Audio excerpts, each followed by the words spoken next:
Oke ya, nanti Pak. Nanti sesudah Bapak selesai kerja, cara mematikannya itu ya. Itu lagi klik Pak. Ada button stop, jangan diklik sekarang ya. Nanti kliknya ketika Bapak selesai. Langsung klik stop, betul-betul ambil stopnya ya. Stopnya tadi caranya seperti itu Pak. Oke ya, sip, Ji. Ya, Ji ya. Ji. Oke, Ji ya. Terima kasih ya. Assalamualaikum.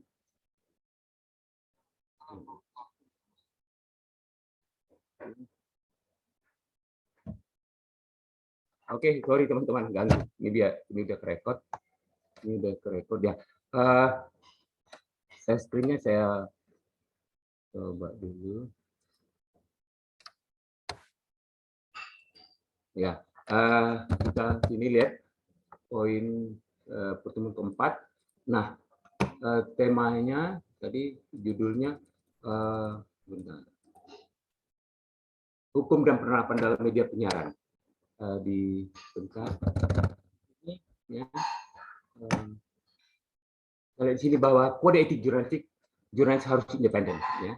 Bagaimana dalam profesi jurnalis itu berbeda dengan konten kreator. Mengapa saya bilang berbeda? Kalau konten kreator tuh emosinya bisa muncul. Saya benci sama orang, kita bisa sampaikan. Senang sama orang bisa kita ungkapkan di media online atau new media tadi. Tapi kalau dalam kita profesi jurnalis di media kita, katakanlah kita bekerja di TV CNN, kita benci sama orang, kita tidak bisa seenak kita aja benci orang, kita cari kesalahan orang untuk kita beritakan. Maka itu dalam kode etik dituntut jurnalis itu harus independen. Independen dia berarti apakah diri dia sendiri untuk jujur atau ada kepentingan orang lain atau kepentingan kita terhadap orang lain. Itu harus dimaknai ya. Maka itu karir seorang jurnalis itu akan teruji di situ. Apakah dia independen, apakah dia hanya sebagai partisan, apakah dia seorang jurnalis abu-abu. Ya. Ini yang kita lihat bahwa dalam konteks di kode etik itu dijelaskan. Kita bebas, independen itu bebas. Bebas dalam arti kita nurani kita. Nurani kita kan selalu mengatakan pasti yang benar. Ada dorong-dorongan untuk kita melakukan kesalahan dari hati nurani itu, biasa hati nurani sudah menolak. Tapi karena emosional kita tinggi, akhirnya kita lawan. Akhirnya apa yang dikatakan hati nurani sebagai independen itu akan tersingkir. Nah, begitu juga sebagai jurnalis. Maka itu jurnalis itu diingatkan bahwa dalam kode etik jurnalis itu harus independen. Dia harus bekerja sesuai hati nuraninya. Kalau hati nuraninya bilang lakukan demi kebenaran, lakukan. Jadi apapun yang tersirat dari nurani itu sebenarnya yang wujud dari yang disampaikan oleh yang di atas. Tapi kadang-kadang kita kan dan kita bersikap, kita kadang-kadang melawan, nggak mau. Bawa contoh kecil aja, kalau kita bangun sahur, kita udah niat, saya akan sahur jam 3:30. Begitu bisa bangun, dari bangun, tapi habis bentar aja, 5 menit lagi lah, bentar lagi lah, 10 menit lagi, tertidur kan? Itu kan udah ingatkan nanti, itu nggak bisa dibohongin. Begitu kita mau ujian, aku mau ujian nanti selepas ini, mau belajar dulu, tapi sampai yang diingatkan kita lewatin, itu kan keindependen kita itu akhirnya ditantang dengan sikap kita yang egois itu akhirnya sikap independen. Nah, begitulah di kode etik jurnalistik sama sebenarnya ya. Maka itu kode etik jurnalistik yang berlaku sekarang secara nasional itu menyatakan satu partai Indonesia bersikap independen, menghasilkan berita yang akurat, berimbang dan tidak berikat buruk. Ya. Jadi kita bekerja di profesi jurnalis, teman-teman mana tahu mau bekerja jurnalis, kita tidak ada etikat buruk kita. Tapi kalau kita bekerja di media online atau media lain, kita sifat etikat buruk kita bisa muncul. Kalau di jurnalis itu sudah diingatkan, Anda jangan coba-coba menggunakan media tempat kita bekerja itu untuk mementingkan kepentingan kita pribadi atau kelompok. Tapi ada orang lain, Pak, mementingkan diri pribadi dan kelompok, itu sudah melanggar kode etik. Apakah bisa dihukum? Ya nggak bisa. Itu kan kode etik itu hanya bersifat moral. Ya, nah ini. Jadi warga Indonesia harus bersikap independen. Ini pengertian independen. Nanti bisa teman terjemahan lagi. Dalam penafsiran kode itu dikatakan bahwa independen berarti memberitakan peristiwa sesuai dengan fakta, sesuai dengan hati nurani kan tadi. Sesuai dengan hati nurani kita lihat bahwa dalam peristiwa ini terjadi ini hati nurani kita tanpa campur tangan atau paksaan orang lain atau intervensi. Intervensi secara tidak langsung itu biasanya jurnalis itu terpengaruh menerima sesuatu dari narasumber. Ya.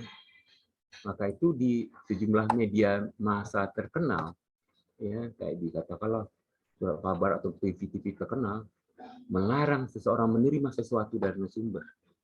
Ya, apakah bingkisan, apakah uang, itu termasuk bagian dari mempengaruhi tadi, campur tangan orang. Memang paksaannya tidak terlangsung, tapi membuat hati nurani kita itu berubah sikap.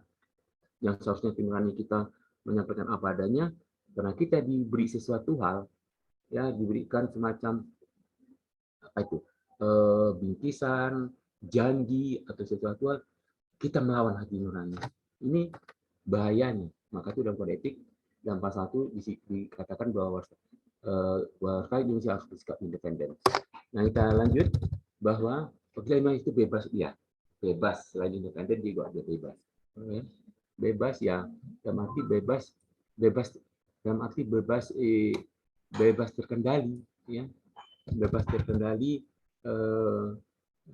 nggak bisa tidak bisa dipengaruhi, ya, maupun ancaman kita tidak. Ini dikatakan independen, ya dikatakan pekerjaan jurnalis itu bebas dan independen. Nah, sekalipun kita ditodong atau diancam, diancam akan disiksa oleh kelompok tertentu, tapi kita tetap independen. Ya, silakan kalau Anda tidak senang, laporkan ke atasan saya atau laporkan ke lembaga terkait kalau informasi ini tidak sesuai dengan kenyataan. Maka itu pekerjaan jurnalis itu sifatnya benar-benar bertanggung jawab kepada Tuhan Yang Maha Esa. Jadi kalau memang rada-rada nggak kuat untuk godaan dunia, ya nggak usah jadi jurnalis. Ya. Maka itu jurnalis itu dia tidak banyak komentar, tidak banyak memberi argumen, tapi yang dia bicara dengan independen dan kebebasannya tadi. Ya. Nah, ini kata pekerjaan jurnalis, reporter atau wartawan yang bebas dan independen dalam profesi pers sehingga dapat mengabdi sepenuhnya kepada kepentingan masyarakat. Tidak mungkin dapat sana tanpa dukungan hukum di negara sesuatu. Ya, kenapa kita independen? Karena kita menyampaikan sesuatu ke masyarakat luas, ke publik. Ya. Yang kita liput kan apa yang terjadi di publik, peristiwa kecelakaan, tabrakan, korupsi, demonstrasi, apalagi terjadi kelangkaan minyak tanah, kelangkaan minyak goreng, kelangkaan apapun. Itu kan yang berkaitan dengan ruang publik masyarakat. Ya. Maka itu terjadi seorang jurnalis independen dan dia harus didukung. Maka itu jurnalis itu dilindungi oleh konstitusi Undang-Undang Dasar. Undang-Undang Dasar 45 pasal 28 huruf E. Dia dilindungi, ya, kebebasan informasi, dan menyampaikan secara bertanggung jawab. Ini dikatakan bebas dan independen. Jangan diintervensi. Tapi Pak, terakhir belakang ini banyak media-media yang tidak independen. Nah, itu sudah menyalahi kode etik. Itu aja kodenya. Ya. Kalau dia sudah melanggar kode etik jurnalistik, suara tidak kepentingan masyarakat lagi, lama-lama masyarakat nggak akan mau membaca, mendengar, menonton karyanya itu. Lama-lama dia udah melakukan seleksi sendiri, ya, sehingga menjadilah medianya itu yang tidak dibaca sama orang, tidak independen. Akhirnya apa? akhirnya ya medianya udah tidak lagi menjadi favorit. Akhirnya orang meninggalkan media itu, lama-lama orang beralih ke media lain. Itu merupakan udah seleksi alam. Ya. Kalau reporter, jurnalis itu udah tidak independen, dia udah melakukan seleksi alam bahwa medianya itu akan semakin tergerus. Itu dikatakan dalam pengertian independen di sini. Ya. Nanti teman-teman bisa pertanyakan, nggak apa-apa. Ya, ini dikatakan kepentingan masyarakat memang, ya, dan dia dilindungi dengan hukum kita, undang-undang kita dilindungi oleh konstitusi, undang-undang 45 pasal 8 huruf E tadi, dan undang-undang pers dan kode etik ini. Dalam surat edaran Mahkamah Konstitusi tahun 2008 yang diedarkan kepada Kepala Tinggi Ketua Pengadilan Tinggi dan Pengadilan Negeri Indonesia, yang merupakan salah satu telepon dalam sejarah pers kita dan upaya melindungi kebebasan. Ya, surat edaran Mahkamah Agung tahun 2008 sampai 2022 ini masih berlaku, bahwa pekerjaan jurnalis itu, ya, harus dilindungi, kebebasan pers harus dilindungi. Jadi pengadilan-pengadilan tidak perlu melihat, memvonis, menghukum jurnalis itu bersalah dengan undang-undang lain selain undang-undang pers. Ini surat edaran Mahkamah Agung ini masih sampai sekarang masih berlaku. Artinya kalau jurnalis itu salah salah dalam bertugas, ya, sampai kasus pengadilan, dan hakim sesuai dengan surat edaran ini harus menggunakan hukum undang-undang pers sebagai hukuman. Ya, mungkin situ denda. Kalau memang wartawan itu bersalah, dia didenda. Atau kalaupun kena hukuman benar-benar hukuman pidana, dia harus dikenakan hukuman percobaan. Umpamanya dihukum 7 bulan dengan masa percobaan setahun. Dia praktis jurnalisnya, ya, dalam hal ini Pemret atau Wapemret, dia tidak dihukum, ya, selama 7 bulan, selama setahun, divonis 7 tahun dengan masa percobaan, divonis 7 bulan dengan masa percobaan. Jadi si Pemret atau yang kena vonis itu selama setahun dia tidak boleh melakukan pelanggaran pidana. Kalau dia melakukan pidana, umpama dia melakukan pencurian, atau katakanlah berantem, berkelahi dengan korbannya mati, dia otomatis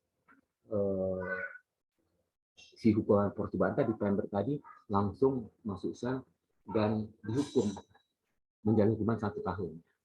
Itu, ya, ini sesuai dengan surat. Kita lanjut dulu. Kepercayaan publik kepada jurnalis. Kenapa?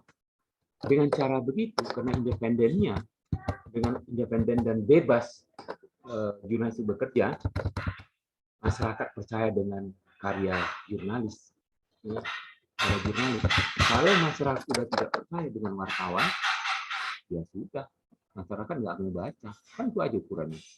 Ya, sekarang teman-teman tidak mau menonton TVX, tidak mau membaca media online ini, tidak mau menonton TV berita X, kan udah semacam hukuman itu bagi medianya.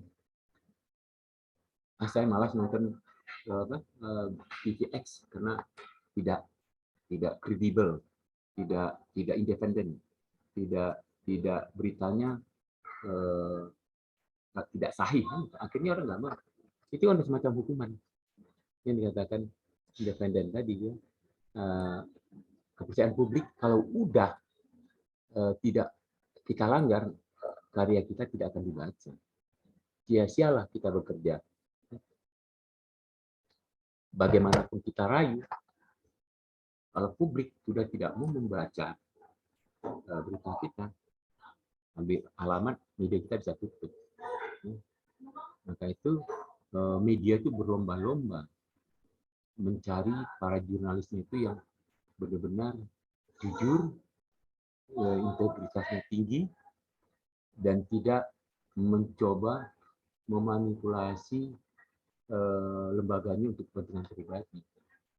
Ini banyak kan? Banyak. Atau kalau ketahuan jurnalisnya itu melakukan pelanggaran, biasanya si jurnalis itu akan dimutasi, dipindahkan ke bagian litbang, atau dipindahkan ke bagian marketing, atau dipindahkan ke humas, atau dia menjadi staf security, masing-masing.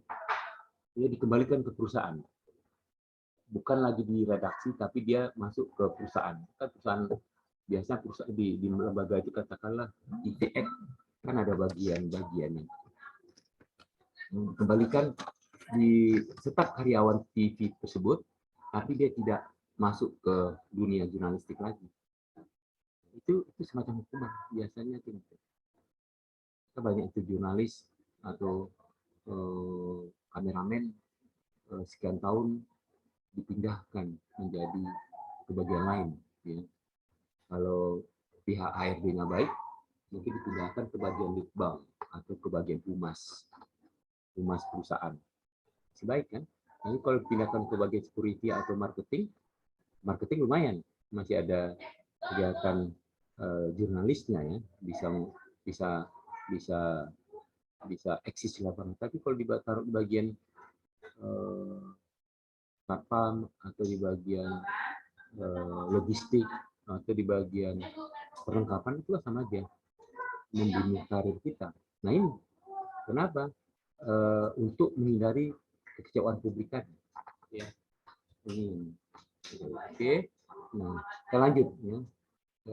Tadi kita lihat di sini deklarasi Brisbane mengingatkan pentingnya kepercayaan publik kepada jurnalis, ya, dan independen media pers. Dari deklarasi Brisbane itu deklarasi wartawan-wartawan dunia di Australia, namanya di Brisbane itu di Australia, berkumpul semua jurnalis-jurnalis di seluruh dunia membuat suatu kesepakatan, suatu pernyataan sikap ya bahwa jurnalis itu independen ya. Untuk apa pentingnya media itu independen, biar masyarakat menilai media itu benar menyuarakan publik. Seperti dalam deklarasi itu bukan jurnalisme yang transparan, kredibel, ya, jurnalis itu kredibel, terbuka, dapat dipertanggungjawabkan, jujur, ya, bekerja secara hati nurani, bukan mencari kepentingan pribadi. Itulah deklarasi Brisbane. Ya, deklarasi Brisbane itu penting untuk menyatukan sikap seluruh wartawan jurnalis dunia itu, ya, sepakat untuk menandatangani deklarasi Brisbane itu. Dan ini berlaku sampai sekarang. Kelangsungan kepercayaan publik ini hanya dapat bertahan sepanjang para wartawan dan media dapat mengembangkan standar jurnalistik profesional dan patokan kode etik. Nah, bisa diterapkan bagaimana publik percaya dengan hasil karya seorang jurnalis, yaitu dengan kode etik tadi. Maka itu salah satunya etika. Wartawan harus memanut etika, harus dipatuhi. Kebiasaan, etika sikap, etika attitude, gitu. Etika gimana sih? Teman santunnya di mana sih dalam penulisan? Etika dipatuhi, yaitu etika adalah ketentuan yang senantiasa harus dipatuhi. Hanya moral yang baik yang berhati-hatian yang dapat seorang wartawan dalam tulisannya. Jadi semua itu profesionalis itu kembali ke niat nawa itu si orang itu. Kalau orang itu nawa itu ingin benar-benar jujur sebagai penyampai, sebagai wartawan, apa yang tersirat di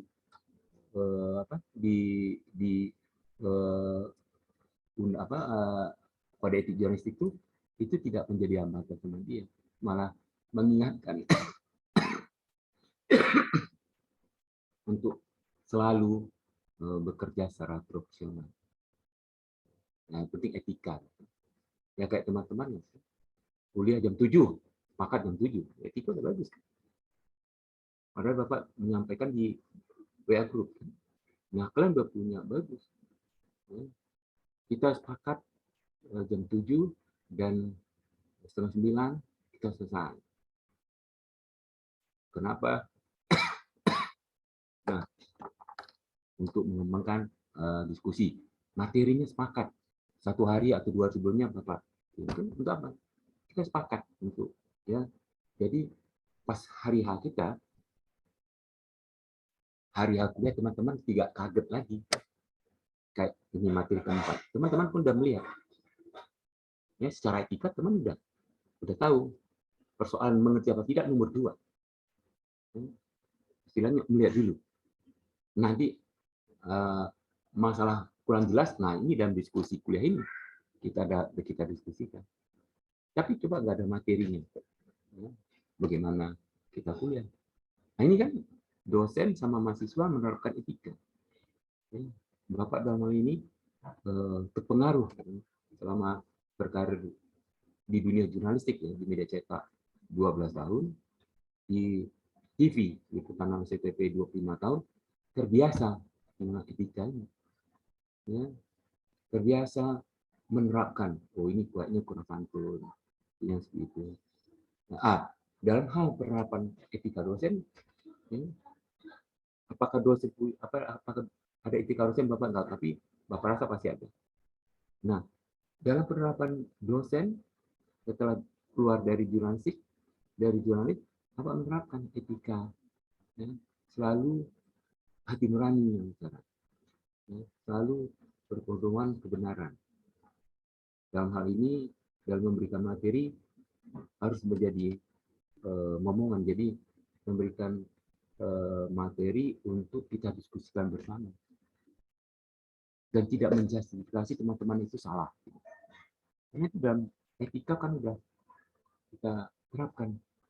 Bapak dalam prakteknya sekian puluh tahun sudah menerapkan etika itu, dan begitu masuk jadi dosen tidak menjadi masalah, tidak terlalu berat. Kenapa? Etika adalah ketentuan yang harus dipatuhi.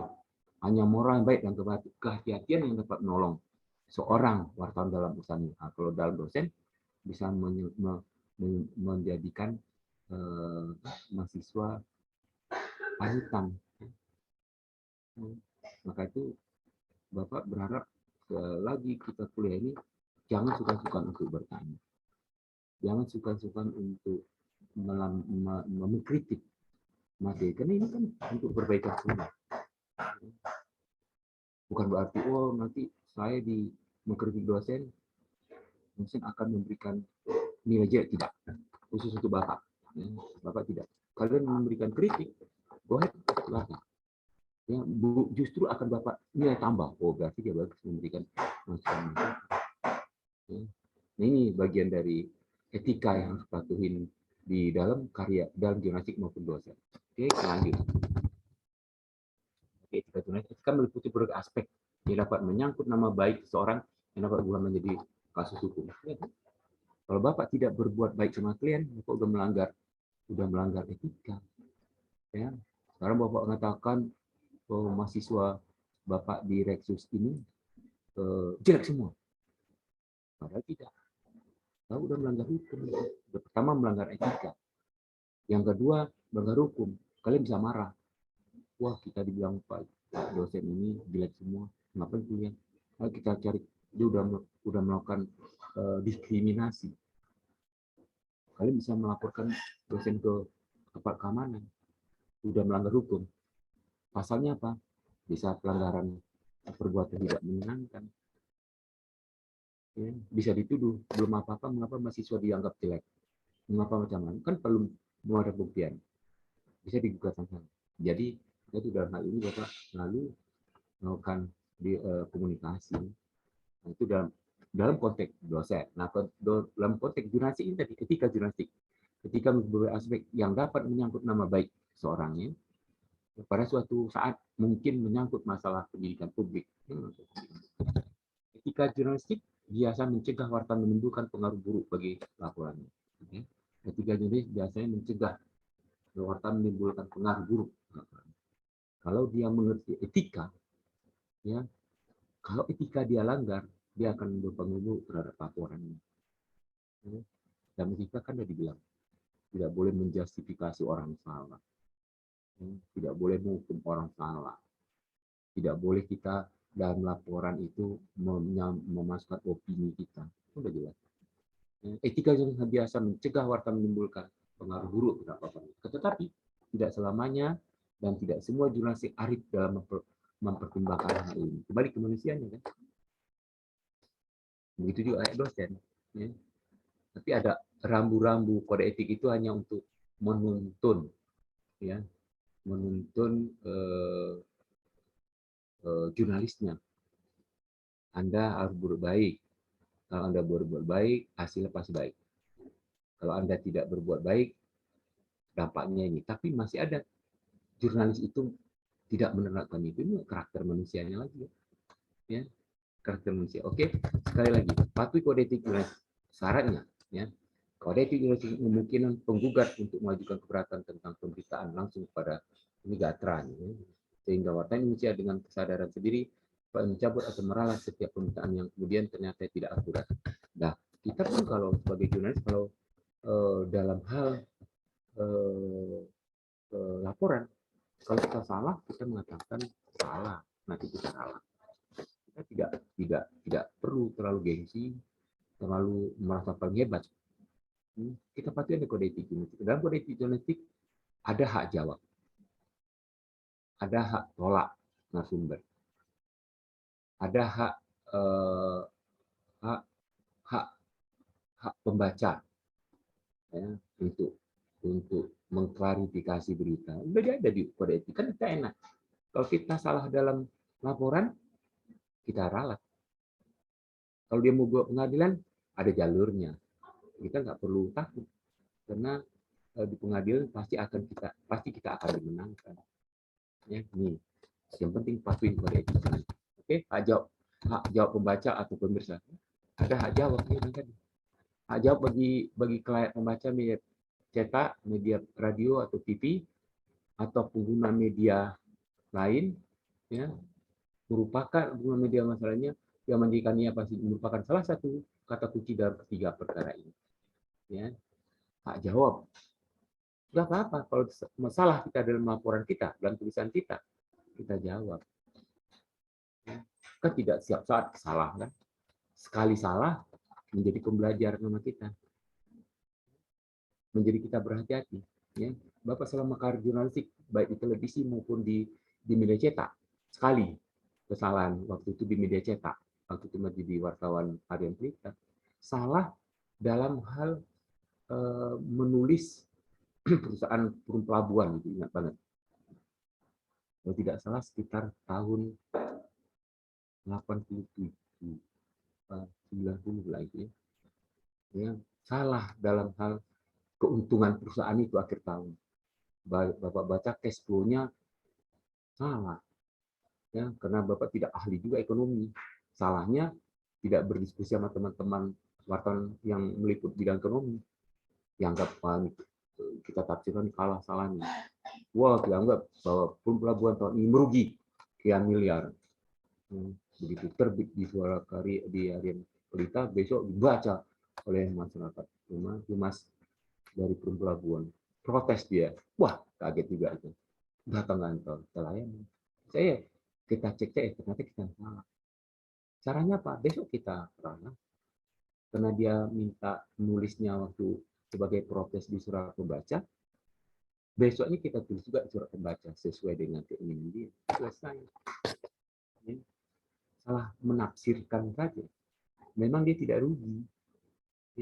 Kita melihat risiko kerugiannya, padahal risiko kerugiannya ada, tapi tidak sebagus keuntungan dia dalam tahun itu pelabuhan yang di Tanjung Priok. Ya kita kan selesai, ya, jadi tidak ada masalah.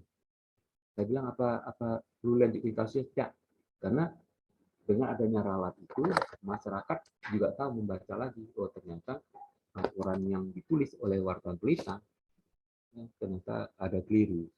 Kita bilang mohon maaf, tulisan mengenai kerugian pelabuhan itu ada gangguan penafsiran. Ya, kita tulis lagi. Akhirnya kita hak jawabnya, kita sampaikan dan kita berikan kebebasan lagi. Karena ada mau lanjuti lagi tidak. Nah, sudah selesai. Besok-besoknya kita tugas lagi sana, nggak ada masalah. Karena hak jawab itu sesuai dengan undang-undang. Di Undang-Undang Nomor 40 tahun 99 juga disebut hak jawab dijamin undang-undang. Ya, sudah dijamin.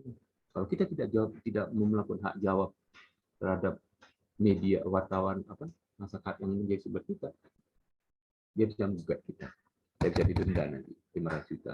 Oke, ini hak jawab itu wajib hak seorang sumbernya. Kalau karena kita yang menjadi wawancara terhadap orang, ya, orang kita wawancarai salah kita, ya itu perlu kita jawab. Oke, kita lanjut untuk diskusi yang mulai screenshot. Oke, kita buka. Silakan. PowerPoint-nya masih banyak, tapi kan teman-teman masih bisa buka. Oke, kita ada berapa orang sini? Silakan. Ada 98 masuk, ya. Ada 8 nih, 9 mungkin satu orang nggak ada. Oke, silakan. Ayo. Dari Reza atau Kevin, tunggu silakan. Minggu lalu kita kan diskusi tentang apa tuh? Tentang PR ya. Mungkin kalian sudah saya kasih kebebasan. Kemarin ada saya permintaan ke diskusi. Nah, sekarang kita silakan teman-teman saling berbagi. Silakan.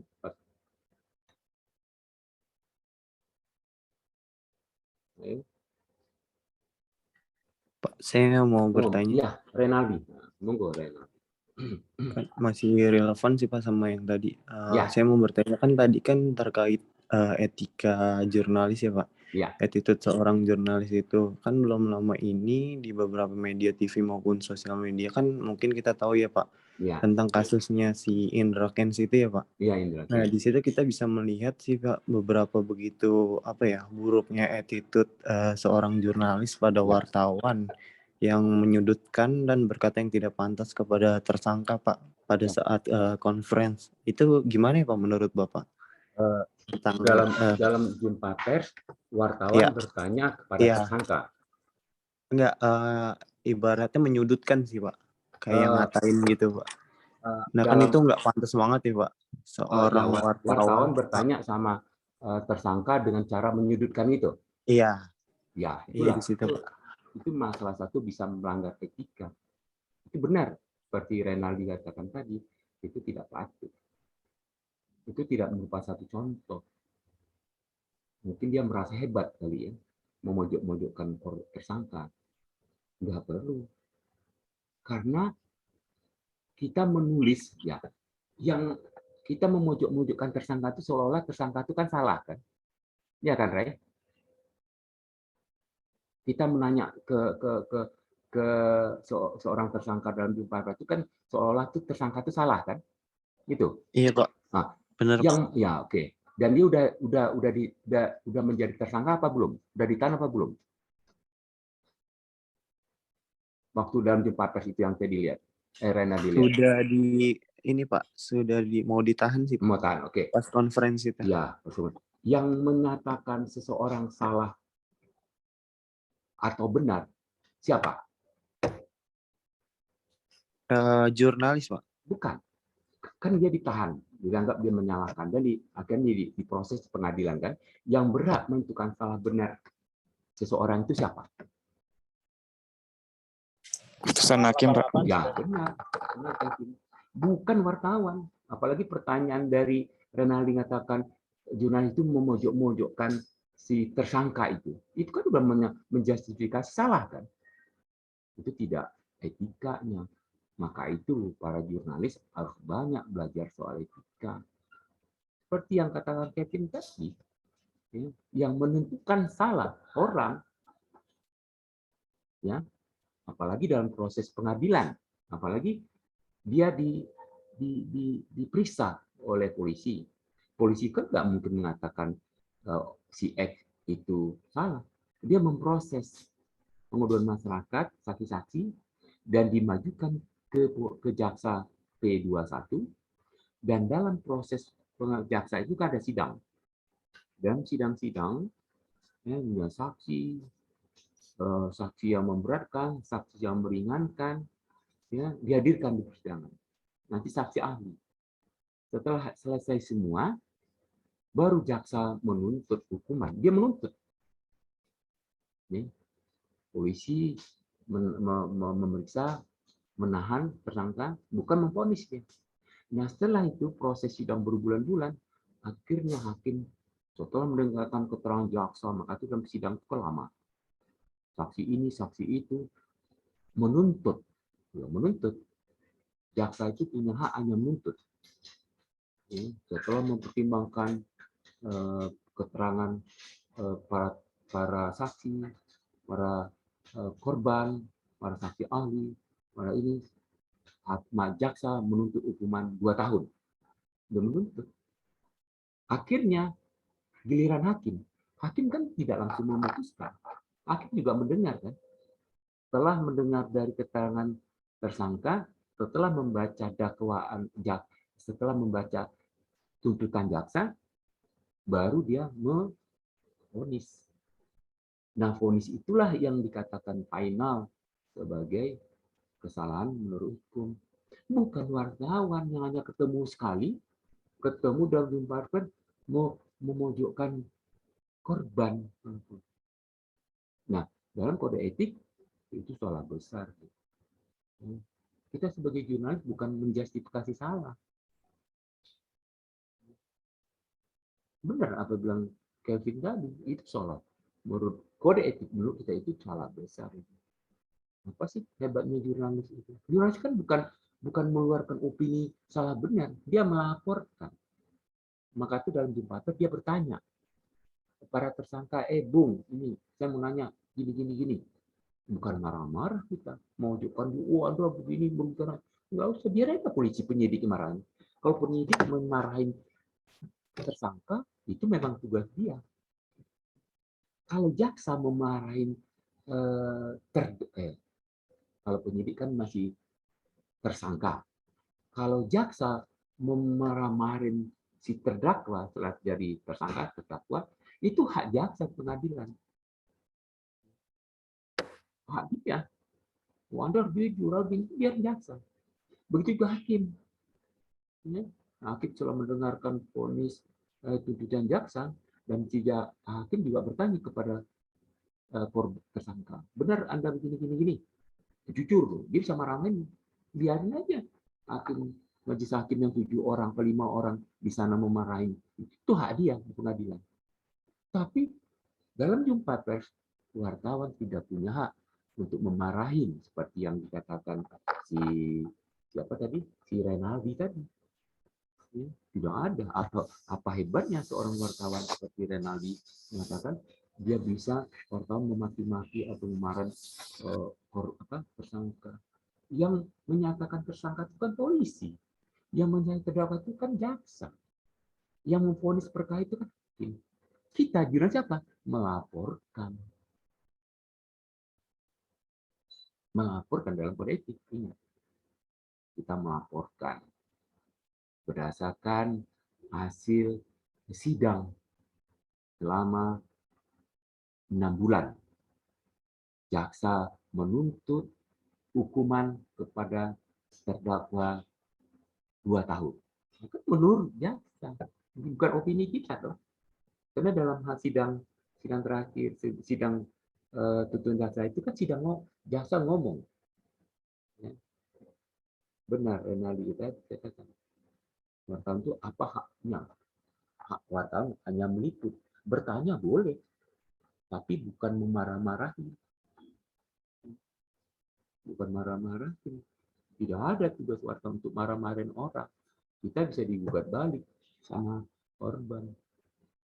Kalau pengacaranya pintar, kita digugat. Anda wartawan, tahu kode etik. Saya akan bisa laporkan Anda ke Dewan Pers. wartawan. Tugas Anda adalah meliput. Bertanya boleh, tapi secara santun. Integritasnya juga. Bukan menjustifikasi dengan cara marah-marah. Mau kemauan Anda. Karena tugas wartawan yang melaporkan. Itu. Ya. Jadi itu, Ren. Jadi itu adalah salah besar. Banyak para jurnalis era sekarang. Tapi saya yakin pasti bukan anak komunikasi. Ya. Sekarang kan jadi jurnalis kan bukan dari ilmu komunikasi. Dari segala cabang ilmu boleh. Mau sarjana nuklir, mau sarjana atom, mau sarjana kesehatan, mau sarjana hukum, boleh aja jadi jurnalis. Tapi dalam prakteknya ketelitian, kecerdasan emosional dalam liputan itu biasanya yang menang adalah komunikasi. Karena dia belajar proses ini ketika kuliah. Jadi dia ingat, oh iya, dosen saya bercerita begini dulu. Maka nanti jadi ke lapangan, jadi jurnalis, berhadapan ini kan bisa terbayang, oh iya, saya pernah dulu beri dosen saya pernah bercerita dalam kuliah reguler khusus malam pas bulan Ramadan. Terngiang-ngiang kalian. Oh ya, tugas seorang reporter bukan untuk memaki-maki, memojokkan, tapi tugasnya melaporkan, bertanya secara kritis kepada korban, pada pelaku, setelah itu kita laporkan dengan cara menurut terdakwa, menurut korban, menurut penyidik, ini. Jangan seorang jadi seorang seperti polisi membentak-bentak korban di depan umum. Kita bisa melanggar ketidakpatutan kita sebagai polisi.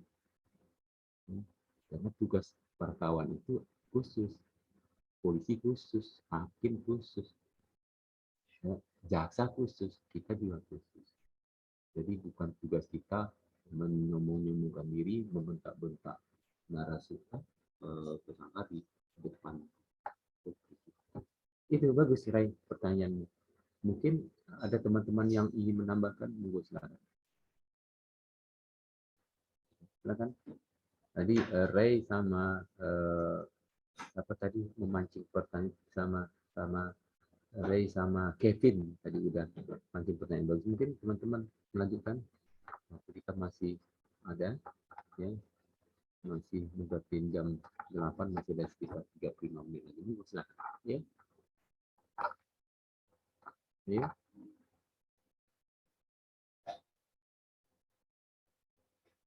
Ketua kelas mana ada apa? Ada apa?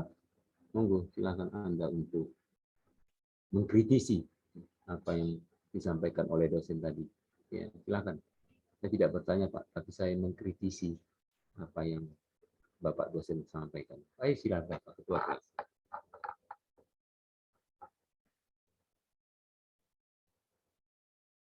Ya.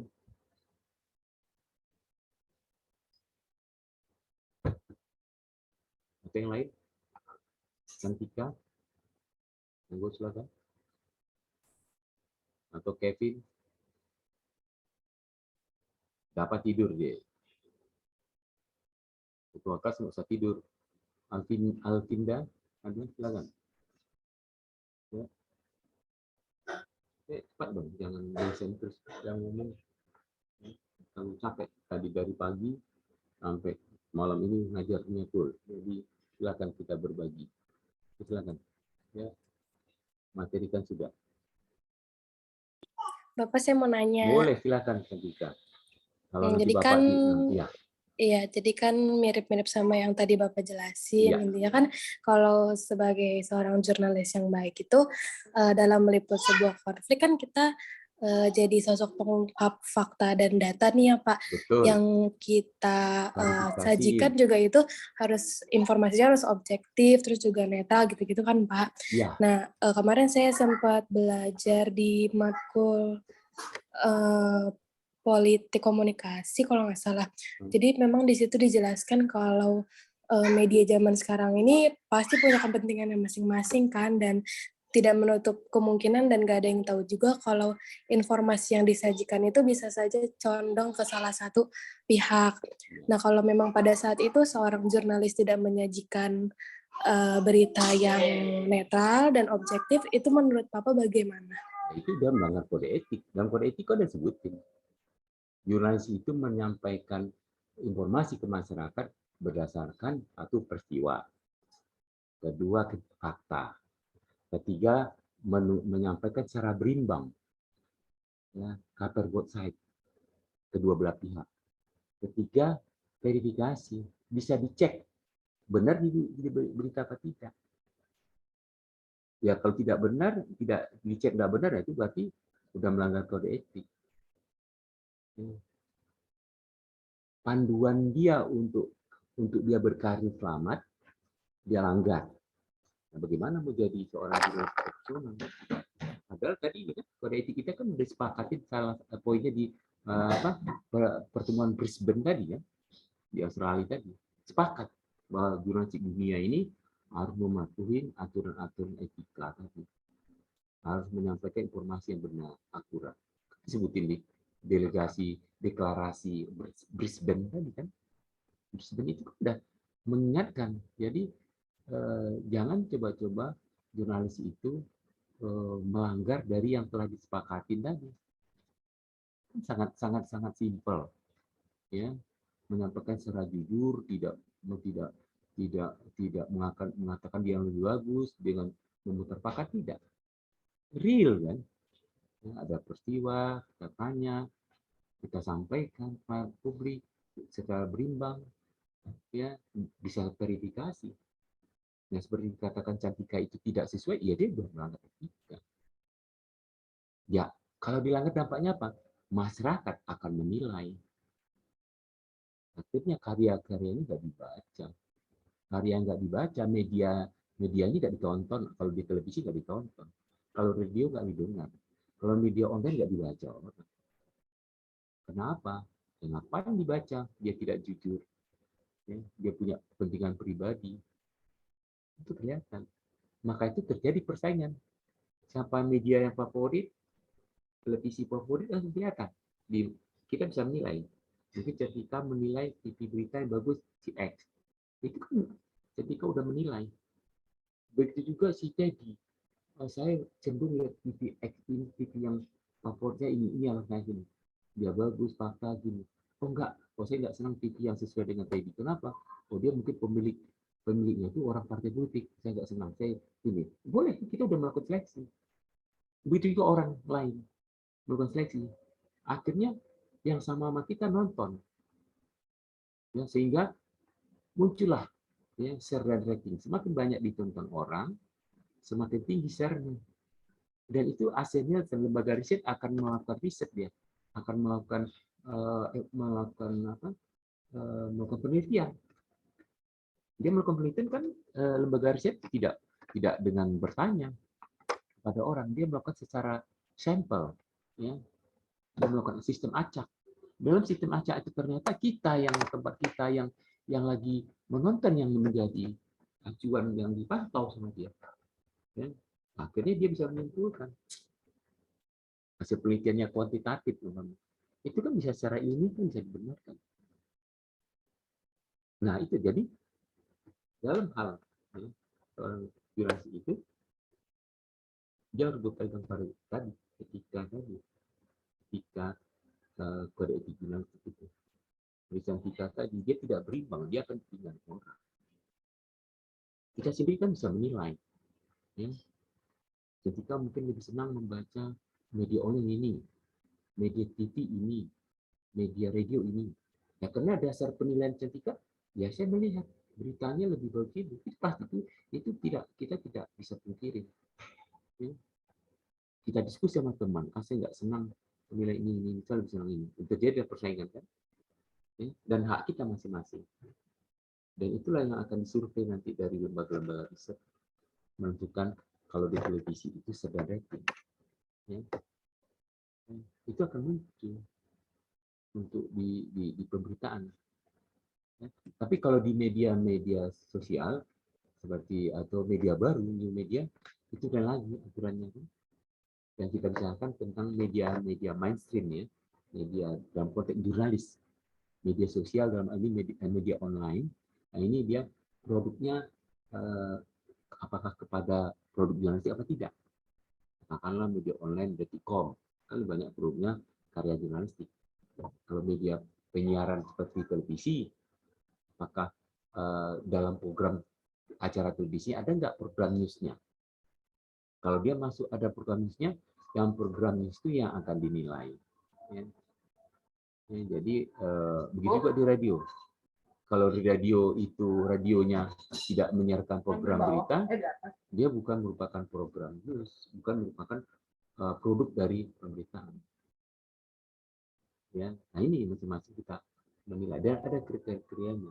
Di luar itu ya, kalau di radio atau di televisi mungkin dalam rubrik penyiaran ya, pertanggungjawaban dari penyiaran. Kalau dalam konteks jurnalistik yang akan terbentuk penilaiannya dari sisi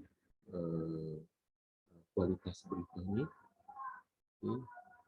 Ada ya memang ada sejumlah atau 4 atau 5 televisi nasional kita yang atau TV lokal yang terfokus pada berita aja ada ya seperti Metro TV, Kompas TV, TV One, iNews TV atau TV lain. Itu konsentrasinya mungkin sekitar 90% adalah produk news. Ada. Itu gampang menilainya. Tapi kalau SCTV kan hanya produknya liputan 6, program liputan 6. Ya yang dinilai produk jurnalistiknya adalah liputan 6, bukan program yang lain. Program lain itu merupakan bagian dari produk penyiaran. Dan produk news itu yang kita kaji di sini adalah produk pemberitaannya dalam produksi konteks kode etik. Kode etik jurnalistik. Itu dan jadi dia sudah melakukan seleksi sebenarnya. Kalau media itu wartawannya itu melakukan penulisan lebih berpihak kepada satu kelompok. Dia sudah melakukan seleksi, sudah menurunkan martabat dia. Masyarakat jadi tidak percaya. Akhirnya apa? Akhirnya orang nggak mau nonton. Ini bahayanya. Ya. Kalau media-media itu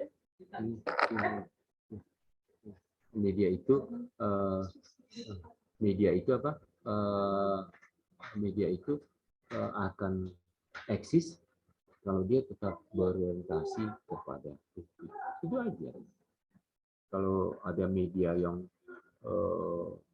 super ego, dia hanya memiliki satu sumber berita, dia lama-lama media itu akan menurun, semakin tidak diminati masyarakat, pemasaran itu tidak ada, akhirnya bangkrut. Itu yang bisa Bapak katakan. Mungkin ada teman lain yang ingin menambahkan, monggo silakan. Ya. Bagus pertanyaan ini. Ya. Silakan Anda kalau tertarik itu menjadi tema skripsi Anda, monggo silakan. Tidak ada masalah. Silakan. Yang lain? Lain? Ketua kelas kemana ini? Jangan-jangan ya. Hadir, Pak. Jangan kamu menghilang. Kamu harus banyak belajar tentang rekod ya, ketua kelas. Bapak ini sudah diajar tadi sama teman IT, ya, bisa merekod. Ya, silakan. Ayo yang lain, monggo silakan. Atau ketua kelas, silakan. Apa yang Anda ingin tanyakan, monggo silakan. Pak, saya Ya, mau nanya. Boleh, Ren, silakan. Kan di sini penyelesaiannya melalui Dewan Pers. Ya. Nah, terus kan terakhir itu bisa ditempuh jalur hukum melalui pengadilan. Ya. Nah, itu kenapa sampai ke jalur hukum? Apakah persoalannya cukup rumit atau gimana, Pak? Oke, bagus. Pertama, menempuh jalan. Biasa wartawan itu kan terbuka. Udah ditemukan oleh Dewan Pers ralat. Ya. Dibeli hak ralat, diterbitkan besoknya atau disiarkan atau dipublikasikan atau tapi kan kembali ke narasumbernya, kembali masyarakat. Kalau masyarakat kalau udah merasa dirugikan pertama, kalau diralat kan tetap belum puas kan, belum belum yakin. Sakit hati ini kan belum bisa sembuh, Ren. Tapi secara berdasarkan undang-undang pers, undang kode etik, si masyarakat yang kita memberitakan boleh menggugat. Boleh dan harus. Dan seharusnya masyarakat itu. Sekalipun udah minta maaf, udah di-clearkan, tapi masyarakat secara hukum bisa melakukan. Ya, silakan hukum. Itu yang pernah dialami oleh majalah Tempo kan. Boleh. Nanti si wartawannya, si medianya juga nanti yang menjadi tersangka biasanya Pemret. Tersangka kedua redaktur pelaksana. Tersangka 3 baru wartawannya, ya. Nanti tetap mediator Dewan Pers. Dewan Pers berupaya menjembatani sebelum kasusnya sampai ke pengadilan. Memang pengadilan boleh-boleh aja. Dan Dewan Pers tidak akan mempengaruhi, tidak akan, kamu awas ya, kan udah saya pertemukan, udah diralat, Anda masa sampai membuat pengadilan, nggak boleh, malah menyatukan sama, silakan. Udah Bapak tidak puas, silakan pengadilan. Nah media juga begitu, Pemret, didampingin, jangan khawatir, biar ini pengadilan, biar ini menunjukkan kita negara demokrasi, menunjukkan bahwa pers itu bukan kebal hukum. Tapi nggak usah takut. Karena begini, Dewan Pers itu dalam konteks jika wartawan tersangkut proses hukum, proses sampai pengadilan seperti yang dibilang itu, Dewan Pers ini kan sebagai lembaga yang melindungi lah ya, melindungi kerja jurnalis, bukan melindungi yang salah dibenarkan, yang salah tetap disalahkan, yang tidak tegas harus dipertegas.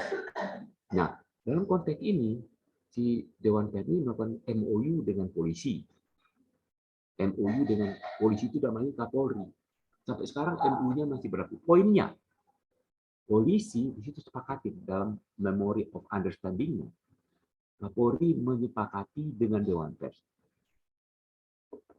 Di situ disebutkan wartawan atau jurnalis atau reporter yang sedang bertugas dalam konteks melakukan tugas jurnalistik ya, meliput, polisi tidak berhak menangkap.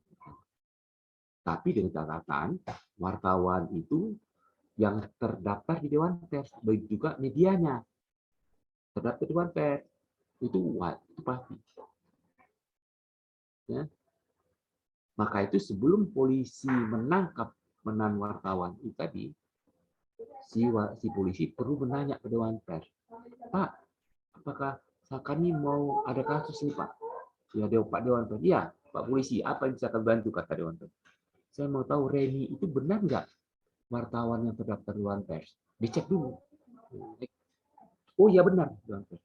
Medianya Pak televisi X, benar ada nggak terdaftar Dewan? Dicek lagi Dewan. Ya.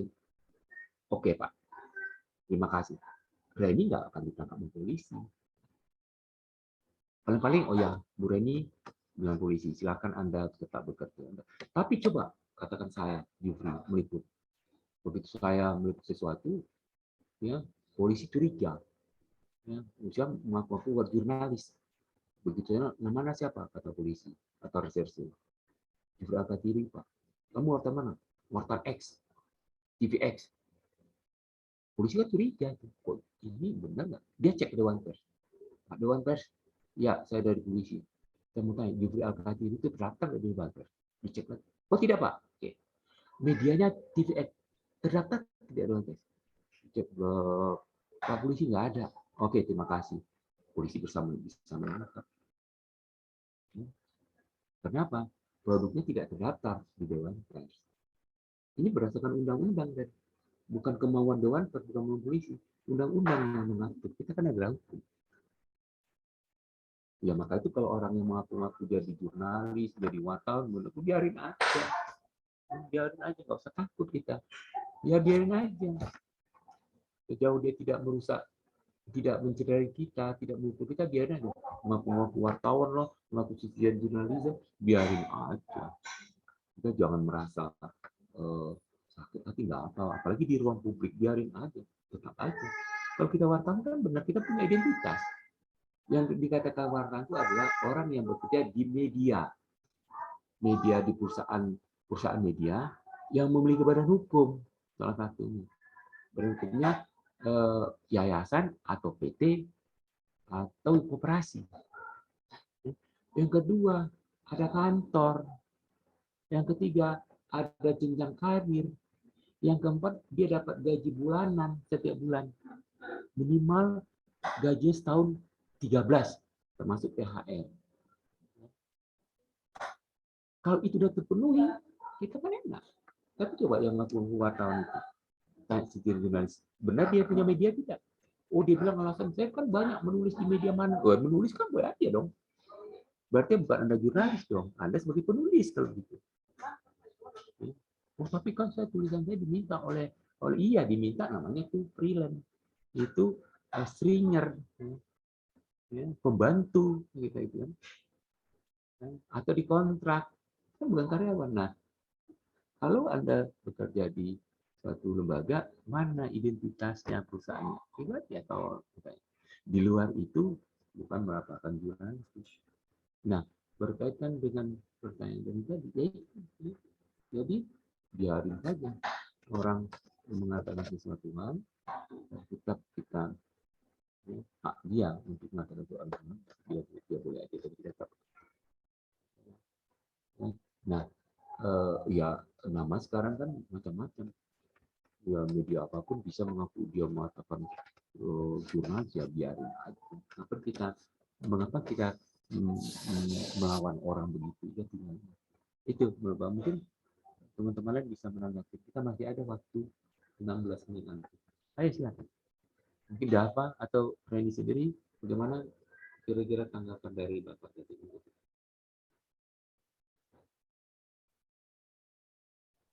Sudah Pak, udah ngerti.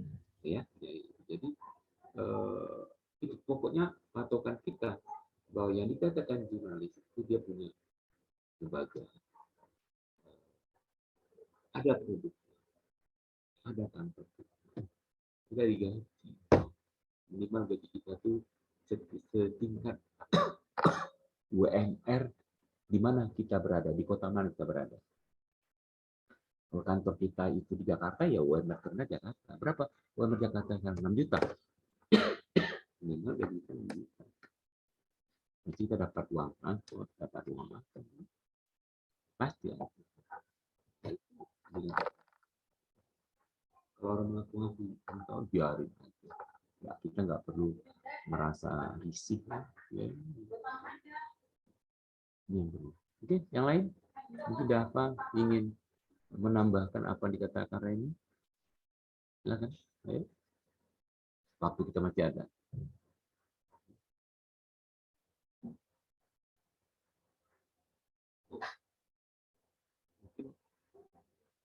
Alkinda, Tavera mungkin ingin menambahkan, ayo biar kita tetap semangat. Lalu itu Bapak tambahkan, jadwal akademik kan sudah tahu dibagi dari akademiknya. Kita mulai libur Lebaran itu sudah disebutin apa belum? Kalau di sini Bapak catat dari reguler ini sama lah, reguler sama reguler. Sama, kita mulai libur Lebaran tanggal 28 April. 28 April sampai 7 Mei. Kalau UTS-nya kita mungkin kalau di reguler 9 sampai 13 Mei. Mungkin kalau Reksus 16 sampai 19 Mei. Biasanya kan maju kita kan, karena kita nggak mungkin sama, karena kita kemarin lambat seminggu kan. Tapi biasa setelah UTS biasa sama lagi tuh, sama reguler. Ya mungkin itu lainnya, mungkin liburnya kita tetap sama ya, 8 April sampai 7 Mei. Kuliah kita UTS kita mungkin 16 Mei sampai tanggal 20 Mei. Ya, sekitar itulah, kalau salah nanti tolong diralat. Ya. Setelah itu tanggal 24 Mei kita mungkin kuliah pasca UTS. Ya, setelah itu dilanjutin pertemuan ke-8 sampai ke-14. Setelah itu kita UTS mungkin sekitar kita UTS mungkin tanggal 7 mungkin mulai 18 dan berakhir sampai 30 Juli mungkin kalau tidak salah. Oke, silakan. Ayo. Siapa yang bertanya, silakan. Waktu kita masih ada. Ayo. Dari saya tidak ada, Pak. Ya, melengkapi. Anda tidak bertanya, mungkin memberi saran atau menambah apa yang tanya ke Reni tadi. Silakan. Malu dong atau ketua kelas lagi bertanya. Enggak, saya nggak bertanya nyanyi. Melengkapi. Silakan. Ayo. Masih ada waktu kita. Ini materi kan udah ada. Ya. Akan teman-teman nanti. Ya. Tinggal pertemuan kita minggu depan, pertemuan kelima di reguler 6. Pak, saya izin bertanya, namun terkait tugas akhir boleh? Boleh, Pak. Pak, kan tugas akhir kita itu tentang makalah yang Bapak berikan ya. Yang Bapak bilang. Kami boleh minta satu contoh makalahnya gitu, Pak? Takut salah gitu maksudnya. Makalah kan banyak, kok masih contoh? Anda udah semester berapa? Enggak, maksudnya formatnya, Pak. Formatnya seperti skripsi. Formatnya Bapak bilang, tolong catat ya. Memang waktu mungkin lupa Bapak bilangnya. Formatnya pertama judul. Nah, catat ya, nanti dapat sebarkan di WA grup ya. Iya, Pak. Udah? Catat. Iya. Judul, bab 1, pendahuluan. Poin berikutnya, pendahuluan di bawah pendahuluan itu latar belakang. Ya. Bab 1. Udah? Bab 2. Permasalahan. Permasalahan. Ya. Bab 3. Pembahasan. Bab 2 itu bisa permasalahan, bisa lihat kajian pustaka, kajian teori, kan? Bab 3 tadi pembahasan. Ya. Bab 4 kesimpulan dan saran. Setelah itu daftar pustaka. Oke, udah? Kalau belum ngerti, kasih tahu aja. Oke. Sudah, Pak, terima kasih banyak, Pak. Belum, disambungkan lagi nih ya. Format tulisannya ditulis dalam format margin kiri 4. Catat juga tuh, nanti kamu sampaikan ke teman-teman di grup. Margin kanan 3, margin atas 4, margin bawah 3. Diketik dengan huruf New Roman 12. Spasi 1, total halaman minimal 16 halaman. Ya. Ada halamannya. Nah, halaman 1, 2, 3. Ya, cover tidak masuk dalam hitungan halaman 1. Oke. Daftar isi, Pak, boleh nggak kami bikin daftar isi? Boleh aja, tapi tidak masuk. Yang masuk hitungan halaman pertama adalah bab 1, pendahuluan. Oke. Saya catat. Nah, kamu ketik dan bagi ke WA group biar teman-teman tahu. Temanya dari pertemuan kita 1 sampai 14. Lihat di RPS di materi ya. Ini kan pertemuan ke-4. Nah, ini temanya. Silakan kalau mau pakai tema ini monggo silakan. Silakan kita ada 8 atau 9. Silakan teman-teman memilih ya, salah satu tema. Pak, tema saya kok sama teman-teman, biarin aja. Tema beda dengan judul. Dan kalian harus melakukan riset. Ya. Nggak mungkin dong hanya bikin makalah-makalah aja. Riset itu dijelaskan di pembahasan. Wawancara sumber yang berkaitan dengan tema atau judul makalah. Oke. Mungkin kemarin lupa Bapak kasih tahu sama kalian. Ya, ketua kelas baru ngeh dia, baru tersadar setelah buka puasa tadi. Nah, masih ada ketua kelas? Pak, ingin memastikan lagi minimal 16 ya, Pak ya? 16 halaman ya? 15 halaman. Oh, 15. Oke, Pak. Makasih, Ya, tambah-tambah. Boleh, Pak, boleh 16, boleh. Pak, boleh 14? Tidak boleh. Dikurangi nilainya. Ya. Halamannya mulai halaman 1 adalah halaman 1. Upper kalau mau tidak masuk dalam halaman. Begitu juga daftar isi nggak masuk. Kalau daftar pustaka masuk nggak masuk bagian halaman masuk, ya daftar pustaka. Bentuk contoh makalahnya banyak di Pancasila ribuan banyak itu. Tinggal kalian ke sana atau minta sama petugas perpustakaan ya, mungkin Adib bisa contoh makalah dari mahasiswa lain pasti ada. Nah, dapat. Apa kamu masuk di Vkom tahun berapa? Dapat. Baru semester lalu, Pak. Ah, semester lalu berarti udah pernah ada ditugasin sama dosen bikin makalah?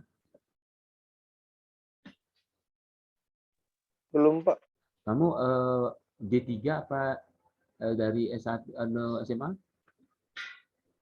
D3, Pak. D3, pastilah. Kalau bikin makalah laporan bukan sama di tempat kamu begitu. Mungkin tipe hurufnya berbeda. Ya, laporan magangmu atau laporan D3-mu pas sama. Standar yang Bapak sampaikan itu standar mana-mana. Ya. Ya.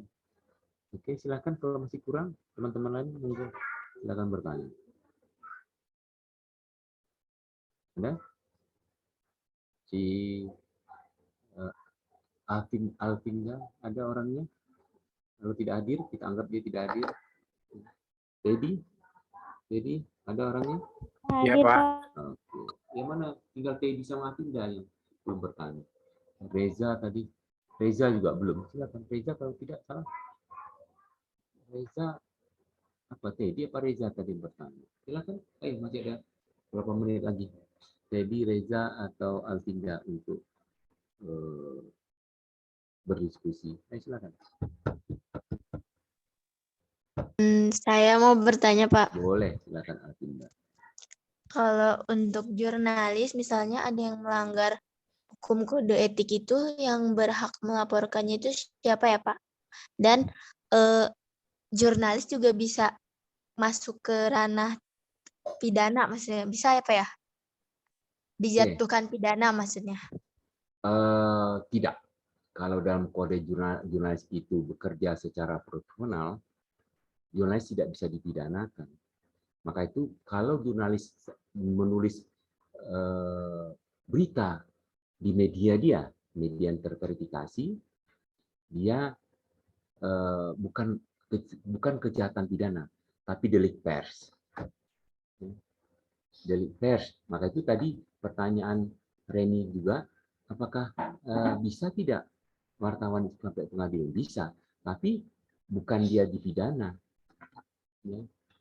Yang nanti itu kan nanti prosesnya yang berlanjut itu biasanya kan pemret, wapemret, yaitu nanti di situ diputuskan bersalah, tapi tidak dipidana. Pidana itu kan dalam arti bisa hukuman badan, masuk sel, masuk rumah tahanan, masuk LP. Jadi sejauh nanti Alvinda mau bekerja di media televisi atau media online yang terverifikasi, terdaftar di Dewan Pers, apakah lembaganya atau kita sendiri, produk yang kita lakukan sehari-hari bukan merupakan kejahatan pidana. Itu adalah delik pers. Bisa sampai proses pengadilan, tapi sampai akhirnya wartawan tidak dihukum. Dia vonis bersalah dan dihukum 2 bulan dengan percobaan 6 bulan. Udah itu aja. Jadi dia tidak dalam arti dia tidak harus dikurung dalam penjara. Dia tetap jadi dia divonis bersalah dan hukuman percobaan. Udah itu aja.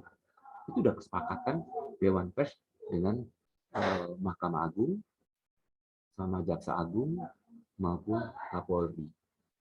Jadi wartawan itu tidak boleh dipidanakan sejauh dia bekerja dalam produk jurnalistik dia. Tapi kalau wartawan itu membawa istri orang, membawa anak garis orang ya bisa kena pidana dong. Enak banget kalau begitu. Wartawan membawa istri orang, membawa anak orang tidak dipidana. Tapi itu masuk pidana, kejahatan itu. Tapi kalau dia bekerja melakukan tulisan ternyata salah dan digugat, itu nanti merupakan delik pers. Ya. Jadi tidak bisa dipidana. Ya, mungkin diproses hukum dia hukuman tercoba. Itu Ren, ya Alvinda. Ya. Oh, jadi Yang, delik pers ya, ya, Pak? ya, delik pers. Tadi yang pertama apa Renita Alvinda tanya, Bapak lupa. Tadi apa? Kalau misalkan jurnalis itu melanggar hukum kode etik media, itu yang berhak melaporkannya itu siapa, Pak? Ya, kalau dalam hal wartawan itu melakukan kode etik media, masyarakat bisa melaporkan. Nanti dalam umpama dia pelanggarnya mungkin salah tulis, ya minta alat, masyarakat ini kan yang dirugikan masyarakat. Bisa dia melaporkan ke Dewan Pers, bisa melaporkan ke medianya sendiri, ke pemretnya. Pak, media reporter Bapak bikin berita salah dan menunjukkan saya. Umpama gitu, umpama Reni sebagai pengusaha, saya sebagai wartawan. Bukan Reni, Alvinda. Alvinda protes. Yang tulisin Pak Jupri itu salah. Dia melapor etik. Lapor ke pemretnya. Kalau pemretnya diam-diam tidak mau menanggapi, lapor, Alvinda bisa melapor ke Dewan Pers. Dewan Pers pasti akan memberikan bantuan, akan menegur medianya itu. Mengapa tidak dilakukan klarifikasi terhadap pengaduan masyarakat? Dia sudah melanggar undang-undang. Kan undang-undang persnya di undang-undang nomor 40 tahun 99 tadi. Wartawan punya bisa didenda dengan hukuman dengan kurungan atau bukan dengan kurungan, dengan denda rupiah dengan 500 juta jika tidak melakukan klarifikasi. Ini undang-undang sudah menyatakan. Nah, jadi yang menyatakan salahnya perbuatan wartawan itu masyarakat. Maka itu masyarakat diminta untuk lebih konsisten. Ya. Ya. Itu Ren, itu Alvinda. Baik, Pak. Oke, bentar. Karena ini jadwal recordingnya udah habis, Bapak matiin dulu. Ya. Stop. Stop recording. Okay. Are you want stop recording? Yes.